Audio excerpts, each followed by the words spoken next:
I had endlessly studied actors I admired. Al Pacino, Jack Nicholson, Gene Hackman, De Niro, Voight, Duvall, Hoffman, Brando, many others. Stephen took this last sip of soda and added, "Oh, and Gary, based on what I just saw in Of Mice and Men, you should definitely keep directing." Directing. Now, you go on a little bit further and you said, "I couldn't have known what was just over the horizon. It was an amazing opportunity for me, one that would open a new world, and not only in acting. Incidentally, after completing Of Mice and Men, I haven't directed a movie since." Yeah, that was it. Yeah. You know, I often tell the story that the reason I started a podcast was because Tim Ferriss, who was a very popular podcaster, and Joe Rogan, who's a very popular podcaster, both told me to start a podcast. I listened to them. If Steven Spielberg would have told me to direct more, I might have listened. No offense, Gary. Well, what happened, was kept me away from directing because what happened next? Yeah, and that's The Stand, the Stephen King. You get a role, a big role in that Stephen King. What miniseries? It was a 4-night miniseries. Yeah, and this is 8 hours worth. This was back in the day where when they would do that, they'd play them like 4 nights in a row. That's right. Yeah. Get America. It was huge ratings. I mean, millions and millions of people watched it. Yeah. And, overnight I was a recognizable guy. That was a huge deal then. Yeah. Yeah. This particular year, 1994, when The Stand came out, was turned the whole career into a different thing, and especially for my acting, as I said. So I never, I was never a frustrated. I was acting, but I really wanted to be directing. It wasn't anything like that. The directing I did was kind of because I loved acting, and I wanted to put myself in Of Mice and Men. I think Mel Gibson. Sure. Did he win an Academy Award for Braveheart? Braveheart, yeah. He directed it, right? Yeah. And I think I saw a clip of his speech when he won the Academy Award for directing that movie. And he said something along the lines of, "Now I'm going to go back to doing what all directors want to do. Act." Pretty clever. The Stand cost more than $28 million to produce, was well promoted, received good reviews, ended up winning a few Emmy Awards.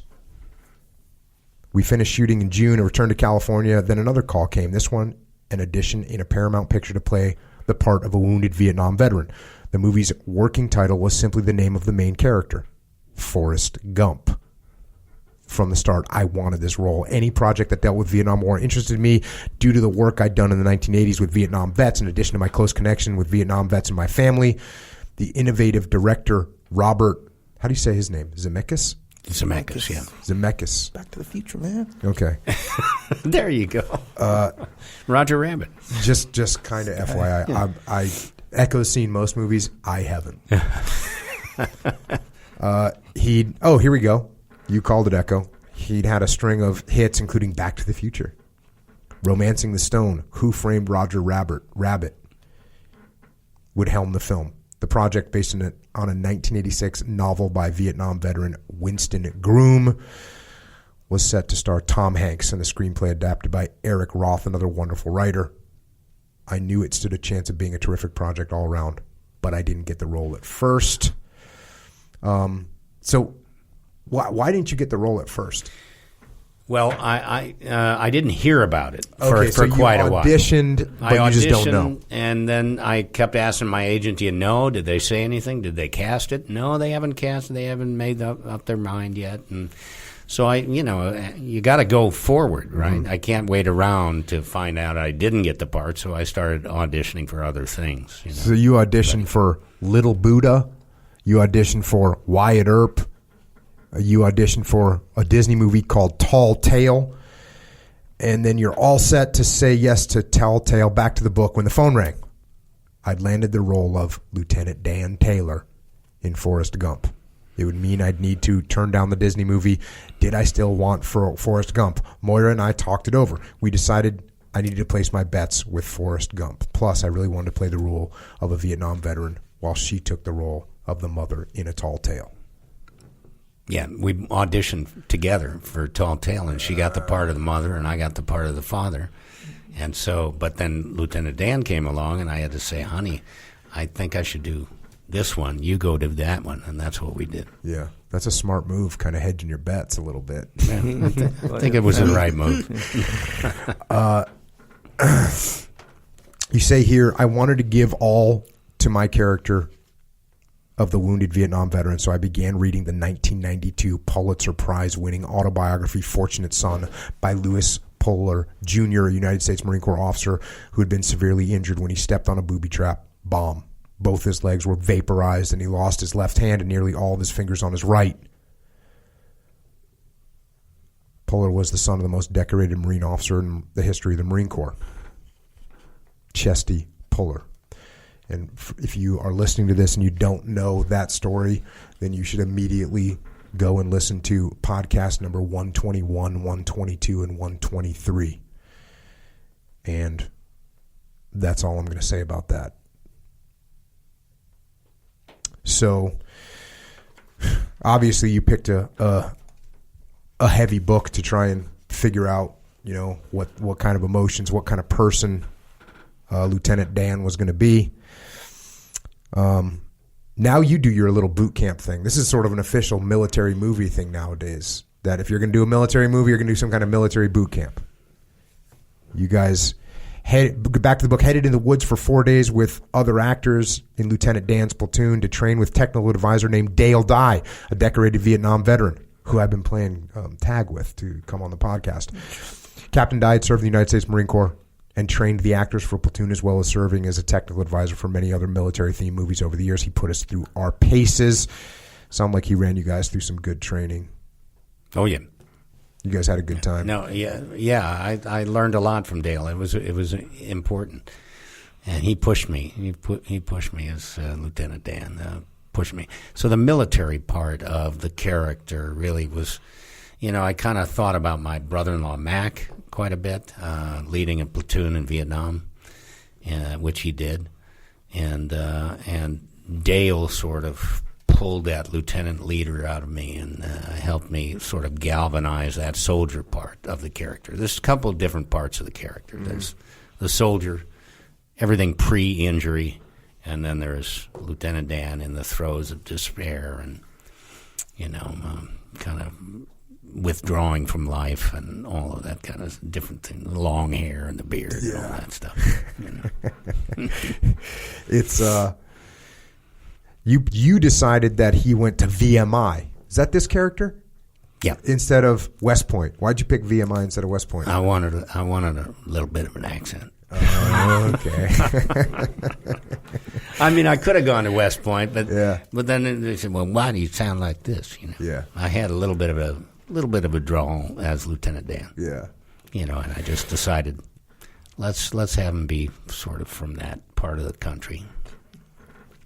You talk here. Lieutenant Dan meets Bubba and Forrest and gives them a few lessons on how to behave in the field. The meeting is the first image viewers see of Lieutenant Dan. He's on the way to the outhouse, toilet paper in hand, wearing only boxer shorts and flip-flops. The shot was made strategically because we wanted viewers to first see Lieutenant Dan standing on two good legs. Those legs would soon be gone. During the shooting of the Vietnam scenes, I invited my brother-in-law, Jack Treese, who'd been a combat medic in Vietnam. The costume designer had issued me a set of dog tags, but when Jack was in Vietnam, he'd made a set of rosary beads out of string and rope and hung his dog tags on it. Jack let me wear his actual dog tags and rosary in the movie. Jack wasn't Catholic, but he told me that in Vietnam, he wanted all the help he could get. That's awesome.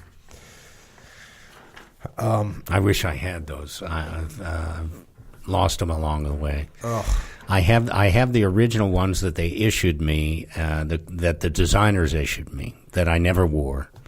And they're hanging in my office. But you lost the dang rosary bead ones? Yeah, misplaced it somewhere along the way. Oh, I wish I had them. Yeah, you can see them. And they were his? They were his in Vietnam? Yeah. He was just glad because you can see the movie and you can see him. Yeah, no, and when you mentioned that, I was like, oh, wow. You know, like, I think that's such an iconic role. and everybody sees the dog tags all the time in every war movie, and then you see those dog tags and they're different and they stand out. So yeah, it's a part of the role. Again, you talk a lot more about the movie and how the kind of behind the scenes, and people should get the book to read those. I'm going to skip through some of that. Forrest Gump came out on July 6, 1994. It was an instant box office smash hit. I couldn't tell you exactly why the film worked to the degree it did, but it played to a lot of different emotions, covered a lot of territory, had lovable characters at the center of it, anchored by Tom as Forrest and Sally Fields as his mom.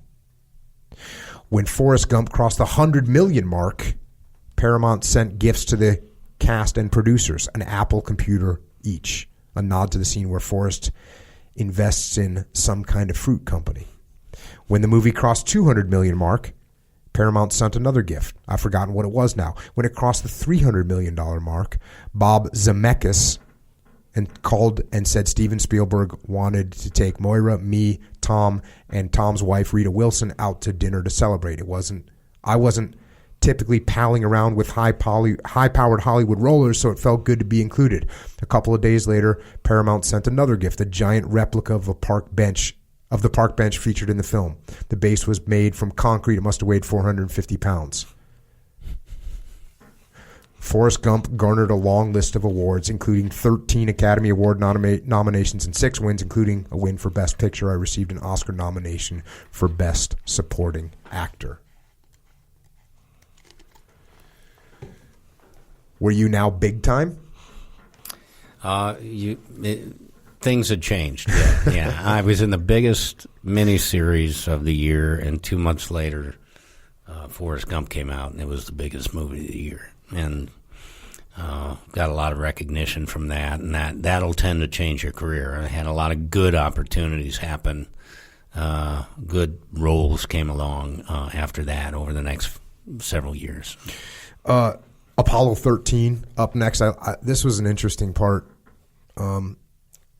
As the words coming out about Apollo 13 being made, who's it being made by? Ron Howard.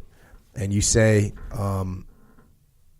I usually need to get a call back from an audition, but Tom had vouched for me. And when Ron came to the premiere of Forrest Gump, he met me in the lobby and said, "Really great job. I'm glad I cast you." And just like that, I was set to be in Apollo 13. Yeah, I had just met Ron, shortly before the premiere of Forrest Gump, and he put me in the movie, and it was going to be Tom's next movie, and he came to the premiere, and he said, "Well, I'm glad you're here," because he obviously liked Lieutenant Dan and the job I did in the movie. Apollo 13 came out on June 30th, 1995. It was a big hit, garnering stellar reviews and eventually bringing in more than $350 million worldwide. It was nominated for 9 Oscars, including Best Picture, and won 2 along with a host of other awards. Ron Howard's next movie was a crime thriller called Ransom. Ron asked me to play the villain, a detective gone bad named Jimmy Shaker, who kidnaps Mel Gibson's young son and holds him for ransom. In the end, Ransom was a big hit.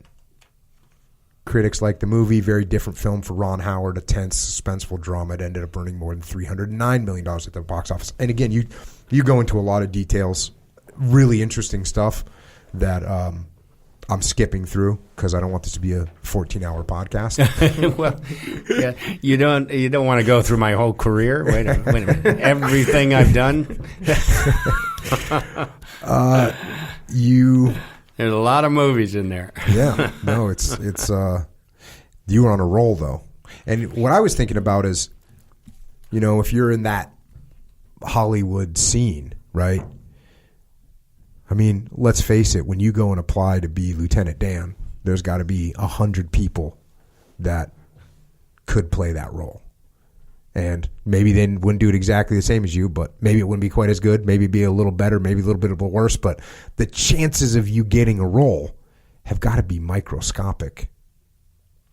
Well, I think that's one of the reasons they didn't tell me right away that I got it. It was 2 or 3 weeks because they were seeing a lot of different people, and I heard that Bruce Willis was toying with the idea of doing the part at one point, and they were probably going through a list of should we get recognizable actors to play this role?